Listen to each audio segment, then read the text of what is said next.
is this trade tariffs all about, and what does it mean for Africa? The trade tariff is an import tax, basically, that foreign countries who want to import goods and services basically have to pay something, right?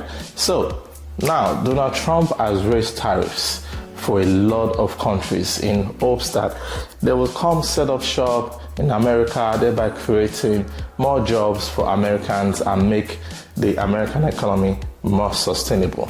Trump is a businessman, right? And then he will do everything he can in his power to protect the American dream.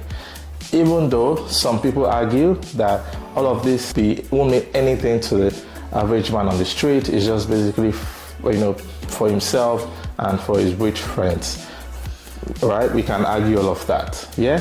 But in the meantime, the tariffs have gone up even though it's currently on pause, but for the likes of China, it's still ongoing. Whether it's going to still maintain what it is right now, or it's going to lift the ban, or increase or decrease, things have changed. It has stirred up the pond, and things will change forever.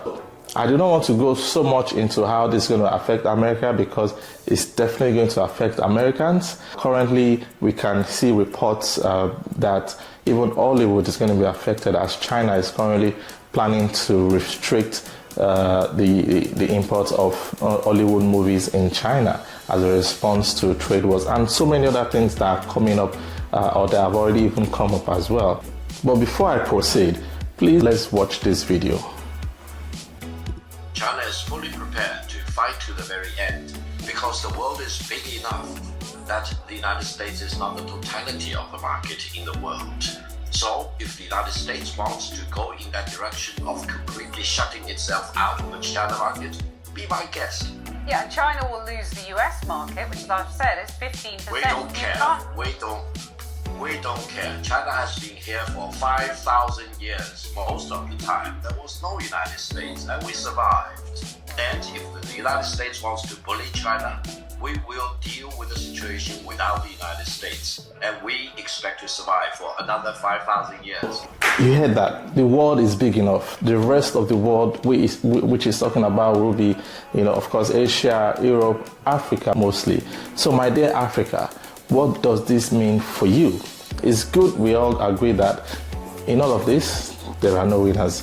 DT has successfully tampered with world trade, and inflation might happen. Till this very moment, some African countries still export raw materials to America and get it back in finished products, that US in turn sell these finished products back to the rest of Africa. Example, Nigeria, crude oil. We send crude oil and get it back in petroleum. Lesotho export textiles and get it back in, the likes of jeans and outfits and what have you. Ghana still exports cocoa to America and gets it back in form of tea and packaged coffee, right? Now, mind you, the question arises, is this the end of AGOA? AGOA is the Africa Growth and Opportunity Act, which was set up many years ago and which was supposed to end this very year in September with the hopes of a renewal. Will there be a renewal? We don't know yet. This is where it gets interesting. If we stop exporting to the US as a result of the high tariffs, we will need to start looking at exporting to other continents like Asia and Europe. The question is, how much of these raw materials do these continents consume? How much, right? In another case, if we continue to export raw materials to the US at these high tariffs, profits will be cut and companies as a result can fold, thereby creating massive unemployment. Meanwhile, be ready to import other products like cars, mobile phones, technology at an expensive rate. And Africa, we rely on all of this a lot. And remember, the US and China trade has potentials of shutting down completely. You just heard it yourself, judging from even more reports coming from China. And as you already know right now, China, Korea, and Japan are forming a united front in all of this.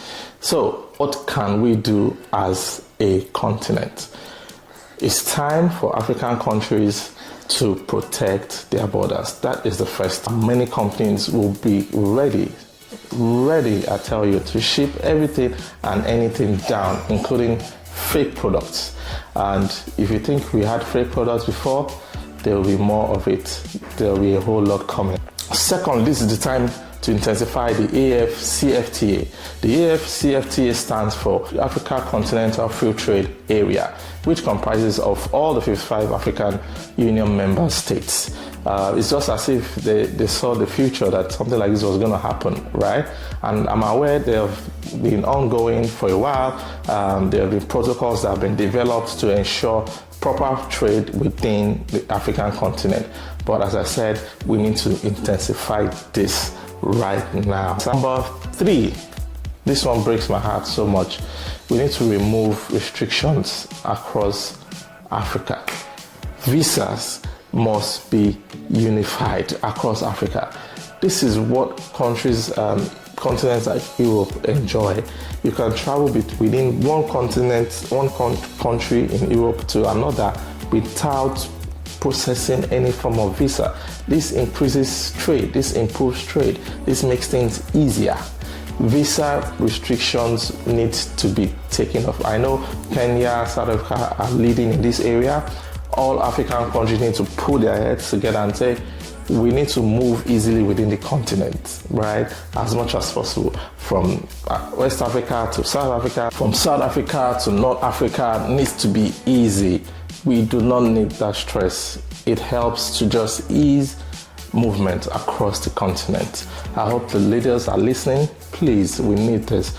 And fourth is that we need a unified currency. This is what continents like Europe enjoys.